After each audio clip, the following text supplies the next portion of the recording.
Chapter 49, we're almost there. They never used to be yellow spotted lizards in the town of Green Lake. They didn't come to the area until after the lake dried up. But the townsfolk had heard about the red-eyed monsters living in the desert hills. One afternoon, Sam the Onion Man and his donkey, Mary Lou, were returning to his boat, which was anchored just a little offshore.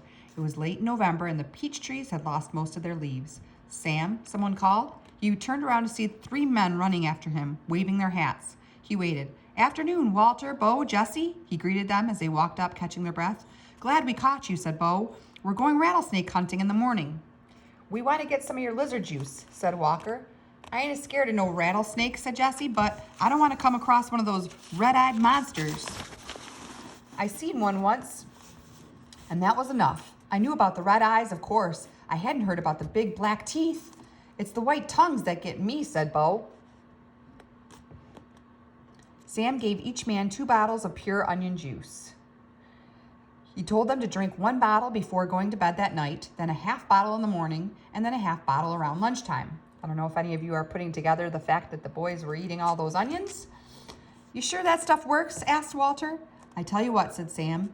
"If it doesn't, you can come back next week and I'll give you your money back." That's kind of funny if you think about it. If it doesn't work, they're not going to be coming back. Walter looked around unsure as Bo and Jesse laughed. Then Sam laughed too. Even Mary Lou let out a rare hee-haw. "Just remember," Sam told the men before they left, "it's very important you drink a bottle tonight. You got to get it in your bloodstream. The lizards don't like onion blood." Stanley and Zero sat in the back seat of Mrs. Marengo's BMW.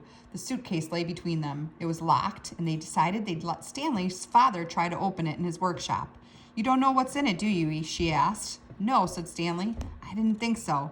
The air conditioning was on, but they drove with the windows open as well because, no offense, but you boys really smell bad.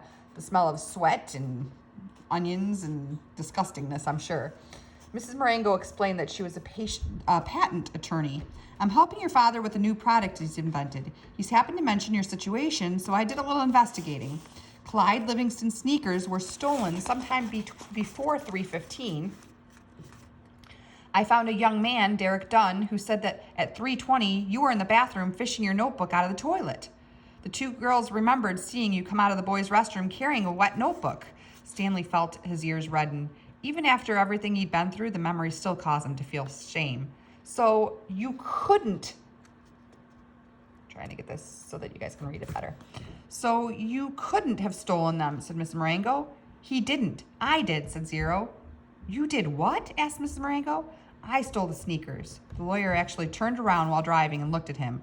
"I didn't hear that," she said, "and I advise you to make sure I don't hear it again." "What did my father invent?" Stanley asked. "Did he find a way to recycle sneakers?" "No, he's still working on that," explained Miss Marengo, "but he invented a product that eliminates foot odor. Here, I've got a sample in my briefcase. I wish I had more. You 2 can bathe in it."